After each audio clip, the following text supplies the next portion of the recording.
कहा है, एती उमर बुलंद मुर्गा अंतरे, सतगुरु लगे न कान न बैठे वो संतरे।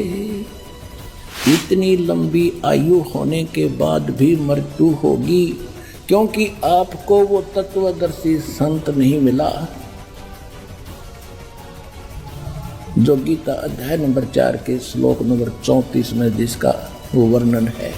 दर्शकों, संत रामपाल जी महाराज ने हिंदू धर्म के पवित्र शास्त्रों से ही ये सिद्ध कर दिया कि ब्रह्मा विष्णु महेश सर्वशक्तिमान नहीं है। इनकी भी जन्म मृत्यु होती है और इनकी माता दुर्गा जी और पिता सदाशिव यानी ज्योति निरंजन काल है। ब्रह्मा विष्णु महेश भगवान नहीं है। इसके विपरीत आज तक हमारे ये धर्म गुरु तीनों देवों की पूजा पर आरूढ़ किए हुए। तो अभी आपने देखा कि शिव जी से समर्थ तो क्षर पुरुष, अक्षर पुरुष और परम अक्षर पुरुष हैं, परंतु इनमें सर्वशक्तिशाली परमात्मा केवल परम अक्षर पुरुष है। लेकिन वह परम अक्षर ब्रह्म कौन है? श्रीमद् भागवत गीता अध्याय 15 श्लोक 4, अध्याय 18 श्लोक 64, अध्याय 15 श्लोक 17 में गीता ज्ञानदाता ने कहा है, उत्तम पुरुष तो गीता अध्याय 15 श्लोक 16 में बताए गए उपरोक्त दोनों प्रभुओं क्षर पुरुष तथा अक्षर पुरुष से अन्य ही है, जो तीनों लोकों में प्रवेश करके सबका धारण पोषण करता है एवं अविनाशी परमेश्वर परमात्मा इस प्रकार कहा गया नाम ही पुकारते हैं। इसी प्रकार दूसरे चरण की साधना का ये ओम तथा तत् मंत्र एक ही नाम अर्थात दूसरा नाम अर्थात सतनाम कहलाता है।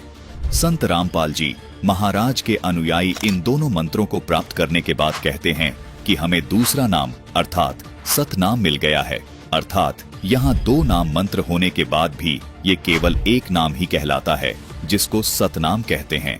इसी प्रकार तीसरे चरण की साधना का ये ओम तत् सत मंत्र मिलकर भी एक ही नाम कहलाता है, जिसे संत रामपाल जी महाराज के अनुयायी सारनाम कहते हैं, अर्थात तीसरा नाम कहते हैं। इसलिए यहाँ दर्शकों को कोई शंका नहीं होनी चाहिए कि इन द्वादश अक्षर मंत्र को एक नाम क्यों कहा है। दर्शकों, ये द्वादश अक्षर मंत्र मिलकर एक ही नाम कहलाता है।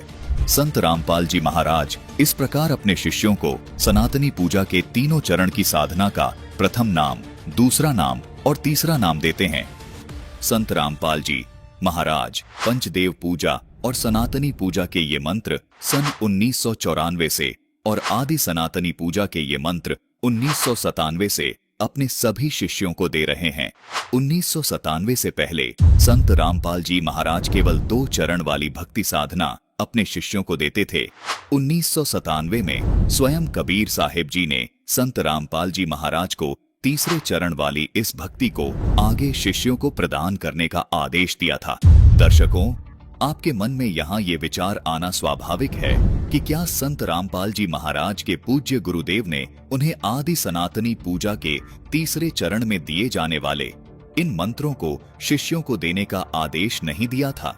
दर्शकों, आपको स्पष्ट करना चाहेंगे कि संत रामपाल जी महाराज जी के पूज्य गुरुदेव ने ही संत रामपाल जी महाराज को आदि सनातनी पूजा के ये तीनों मंत्र प्रदान किए थे, परंतु संत रामपाल जी महाराज इन मंत्रों को सभी शिष्यों को कब प्रदान करेंगे, ये आदेश स्वयं कबीर परमात्मा को ही देना था, क्योंकि कबीर साहिब जी ने कबीर सागर में ये पहले ही निर्धारित कर दिया था कि कलयुग के 5505 वर्ष बीत जाने के बाद मैं स्वयं आऊंगा और यथार्थ ज्ञान अर्थात आदि सनातनी पूजा को जन जन तक पहुंचाऊंगा।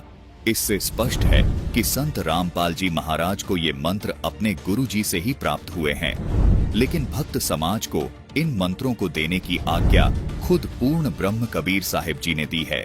दर्शकों, जैसा कबीर जी ने कहा था कि कलयुग 5505 वर्ष बीत जाने के बाद मैं स्वयं आऊंगा तथा यथार्थ भक्ति मार्ग जन जन तक पहुंचाऊंगा। दर्शकों, कबीर जी की पूर्ण झलक संत रामपाल जी महाराज में देखने को मिल रही है। मम संत मुझे जान मेरा ही स्वरूपम, ये मत सोचना कि मैं ही आऊंगा, ये दास उसी का स्वरूप भेज रखा है, यानी अपना कुत्ता भेज रखा है, इसको कबीर परमात्मा ही जानो। इसमें श्रद्धालुओं को तनिक भी शंका नहीं करनी चाहिए कि संत रामपाल जी महाराज के रूप में स्वयं कबीर परमात्मा ही लीला कर रहे हैं। जिस प्रकार आज से 600 वर्ष पहले कबीर जी के ज्ञान को उस समय के तथाकथित विद्वानों ने स्वीकार नहीं किया था, उन्होंने कबीर जी का विरोध किया था, ठीक वैसी ही स्थिति आज संत रामपाल जी महाराज के साथ देखने को मिल रही है। कबीर जी जिस तरह निर्भीक और बेपरवाह अपने आध्यात्मिक ज्ञान को जन जन तक पहुंचा रहे थे, ठीक वैसे ही संत रामपाल जी महाराज कबीर परमात्मा के स्वरूप अपने द्वारा 600 वर्ष पहले शुरू किए जन कल्याण के मिशन को निरंतर आगे बढ़ा रहे हैं। दर्शकों, जो अद्भुत और प्रमाणित ज्ञान संत रामपाल जी महाराज ने उजागर किया है, वो केवल कबीर परमेश्वर ही कर सकते हैं। ये आपकी श्रद्धा और विवेक पर निर्भर करता है कि आप संत रामपाल जी महाराज को कबीर जी द्वारा भेजे गए परम संत के तौर पर देखते हैं या कबीर जी के रूप में। लेकिन ये बात स्पष्ट है कि दोनों ही सूरत में मानव का कल्याण हो रहा है। तब से लेकर आज तक संत रामपाल जी महाराज अपने शिष्यों को आध्यात्मिक मार्ग की भक्ति साधना प्रदान करके इसे 3 चरण में पूरी करते हैं। दर्शकों, संत रामपाल जी महाराज द्वारा 3 चरण में दी जाने वाली इस भक्ति विधि का प्रमाण कबीर सागर में अमर मूल अध्याय के पेज नंबर 265 पर मिलता है। लिखा है, प्रथम ही शिष्य होए जो आई, ताके हम पान देहु तुम भाई। ये प्रथम चरण की दीक्षा है।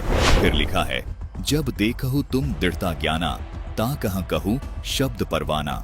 ये दूसरे चरण की दीक्षा है। फिर लिखा है, शब्द माही जब निश्चय आवे, ता कहाँ ज्ञान अगाध सुनावे। ये तीसरे चरण की दीक्षा है। इससे स्पष्ट है कि स्वयं कबीर साहिब जी ने इस प्रकार 3 चरण में मंत्र दीक्षा देने की विधि बताई है।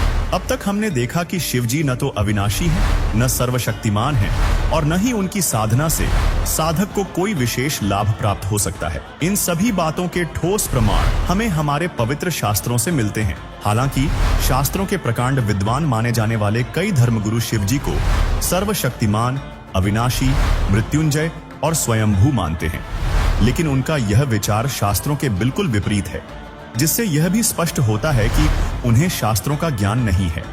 इसलिए उन्होंने शास्त्रों के विपरीत शिव जी को अविनाशी और सर्वशक्तिमान बताया।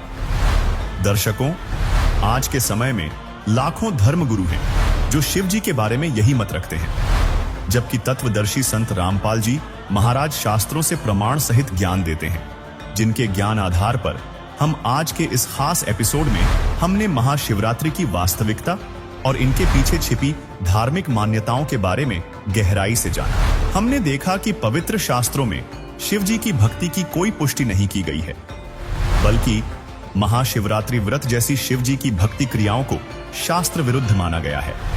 हमने यह भी समझा कि शिव जी स्वयं अविनाशी नहीं है और उनकी भक्ति से मोक्ष की प्राप्ति संभव नहीं है। अंततः हमने जाना कि हमारे धर्म गुरु हमें शास्त्रानुकूल ज्ञान प्रदान करने में असफल रहे हैं और केवल एक तत्वदर्शी संत ही सही मार्गदर्शन दे सकते हैं। यही तत्वदर्शी संत हमें पूर्ण परमात्मा की सच्ची भक्ति की ओर ले जाता है, जो हमें न केवल इस जीवन में बल्कि परलोक में भी मोक्ष की प्राप्ति कराता है।